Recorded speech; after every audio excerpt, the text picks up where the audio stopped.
The air over the West Philippine Sea crackled with tension, heavy with the weight of uncertainty and the echoes of distant conflict. This was no ordinary day. Something was shifting in the winds above these storied waters. Below, a lone Filipino fishing vessel, the Maria Clara, bobbed in the turquoise waters, its crew casting nets in their traditional fishing grounds.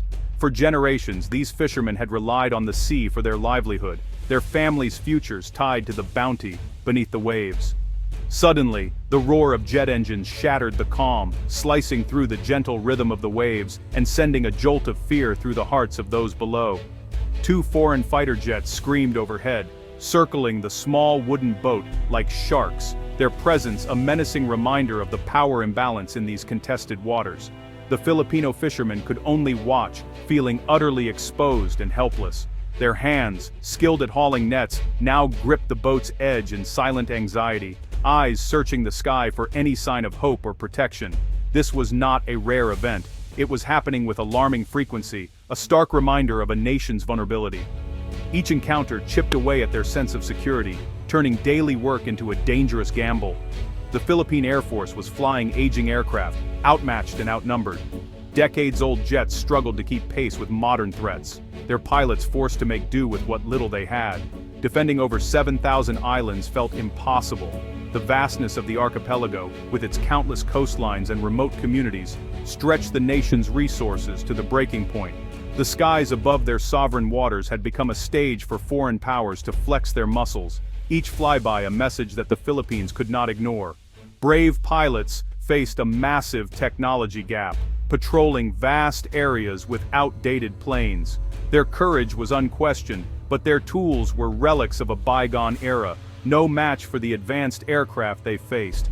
Every scramble to intercept was a David and Goliath encounter, a test of willpower and ingenuity against overwhelming odds. The nation watched as the need for credible air defense became a matter of survival.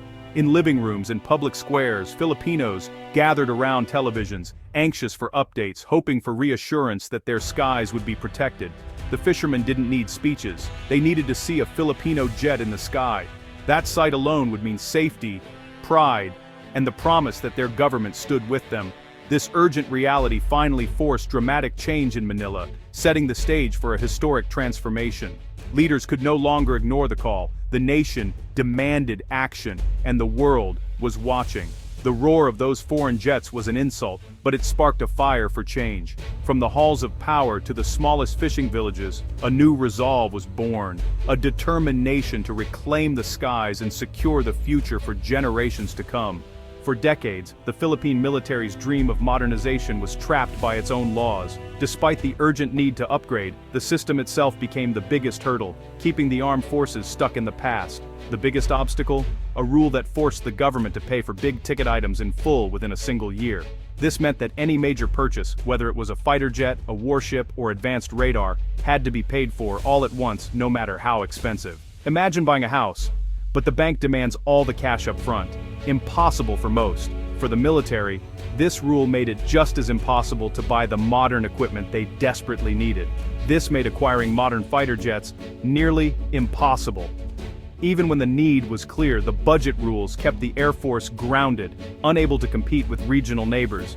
The military settled for piecemeal purchases, a few helicopters here, a transport plane there, always just enough to get by, but never enough to truly modernize or build a cohesive force. But never a complete system. The result was a patchwork of equipment, with gaps that left the armed forces vulnerable and unable to operate at full strength.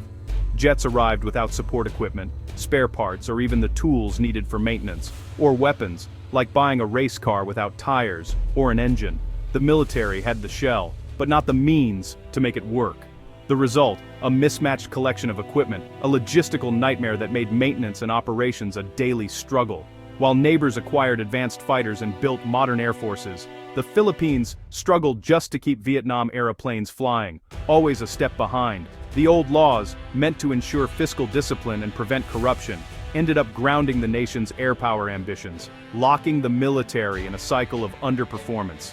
Breaking these financial chains became the only way forward. Only by changing the rules could the Philippines hope to finally modernize its military and secure its skies for the future. The breakthrough came with a landmark law that rewrote the rules of military procurement. Lawmakers introduced multi-year contracts and allowed foreign loans for defense purchases. This was like finally being able to take out a mortgage, spreading payments over years, not just one. Now, the Philippines could negotiate for complete defense packages, jets, simulators, weapons, and maintenance. Official development assistance and government-to-government financing opened new doors. This shift moved the country from short-term fixes to long-term strategy. For the first time, defense planners could ask, what do we need to defend our country for the next 30 years? With the passage of the new law, the Philippines found itself in a position it had never been before, finally able to shop for the advanced defense systems it truly needed, rather than settling for outdated or second-hand equipment. This marked a turning point for the nation's military ambitions, opening doors to options that were previously out of reach. Among the many choices, the Swedish solution quickly stood out. Saab's comprehensive package, featuring the JAS-39 Gripen multirole fighters and the GlobalEye airborne early warning and control aircraft, offered a unique blend of cutting-edge technology and operational flexibility. It was a combination designed to address both current and future threats. The Gripen itself is renowned for its versatility and cost-effectiveness. This jet can seamlessly switch between air-to-air, air-to-ground, and reconnaissance missions within a single flight, making it ideal for unpredictable scenarios. Its advanced avionics and weapons systems allow pilots to adapt instantly to changing battlefield conditions. Designed for minimal ground support, the Gripen can operate from small, rugged airfields, even those with limited infrastructure. For an island nation like the Philippines, with its scattered geography and remote outposts, this capability is invaluable. It means rapid response and flexibility, even in the most challenging environments. Yet, the real game-changer in the package was the GlobalEye. This aircraft acts as a flying command center, equipped with one of the world's most powerful multi-domain radars. It can coordinate air, sea, and land operations in real time, providing commanders with a complete picture of the battle space. GlobalEye's advanced sensors can detect threats hundreds of miles away, whether it's stealthy enemy aircraft, fast-moving boats, or even low-flying missiles. This early warning capability dramatically extends the reach and effectiveness of the entire defense network. In the past, acquiring such a sophisticated package would have been unthinkable for the Philippines. But now, with a new law enabling multi-year contracting and Swedish government-backed financing, these advanced systems were finally within reach. This deal allowed the Philippines to leapfrog entire generations of military technology, skipping incremental upgrades and moving straight to state-of-the-art systems that rival those of much larger nations. No longer was the focus just on replacing aging jets. The country was now acquiring a complete integrated air and maritime defense system, one that could transform its military capabilities and secure its future. For the Philippines, this was more than just an upgrade. It was a true transformation, a bold leap into a new era of national defense. The real revolution is the shift from buying platforms to acquiring capabilities. The Gripen and GlobalEye are designed to work together, linked by secure data. GlobalEye scans the skies and seas, detecting threats long before ground radars can. It instantly transmits this data to Gripen pilots, giving them a tactical edge before they even see the enemy. This networked approach is the hallmark of modern air warfare. Any intrusion into Philippine airspace will be detected, tracked, and met with a swift response. The system also protects the sea, spotting illegal fishing fleets or naval intruders and guiding intercepts. It turns defense from a guessing game into a precise, data-driven operation. Fishermen resources and sovereignty are protected by a seamless integrated shield. The Philippines is no longer flying blind. This is true home field advantage. The deal with Sweden is more than advanced tech, it's a lesson in smart, sustainable defense spending. The financing package, backed by the Swedish government, spreads costs over many years. This approach treats defense as a long-term investment, not a budget-busting splurge. Predictable payments allow for stable planning and avoid the boom-bust cycles of the past. Saab's turnkey solution includes training, infrastructure, spare parts, and long-term support. The Air Force can operate and maintain its assets from day one. This model sets a precedent for future deals: comprehensive, responsible, and strategic. The Philippines proves itself a reliable partner, attracting more world-class suppliers. It's a blueprint for building credible defense without breaking the bank.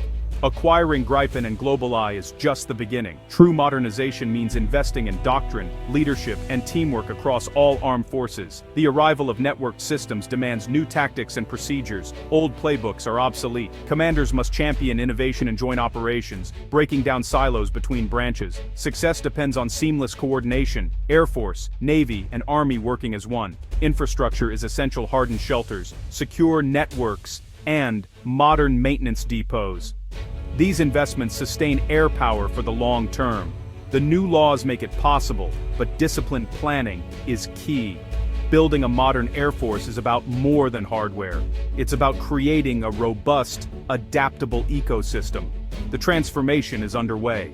At the heart of air power are the people. Advanced jets and radars are useless without skilled pilots and crews. Transitioning to Gripen and GlobalEye requires intensive training, pilots, ground crews, and mission specialists. Much of the training happens in Sweden, with rigorous simulator and live flight programs. Ground personnel learn to maintain, arm, and operate these complex systems. Saab's turnkey package ensures comprehensive training from day one. Continuous learning is vital. Technology and threats evolve, so must the Air Force. Investing in domestic training infrastructure and regular exercises keeps skills sharp. With true professionals at the controls, the Philippines builds a formidable force for generations. January 19, 2026, the Philippines stands at a historic crossroads. The new procurement law and the Gripen GlobalEye deal are bold declarations of intent. For the first time, the nation has the tools to build credible air defense. But contracts and laws alone don't create air power. Turning promises into strength is the real challenge.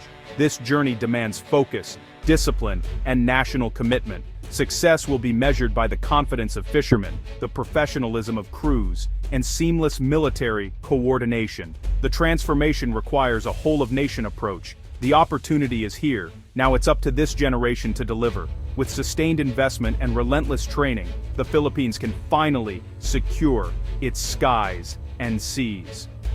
The roar of a Filipino Gripen over the West Philippine Sea will be the sound of a promise fulfilled.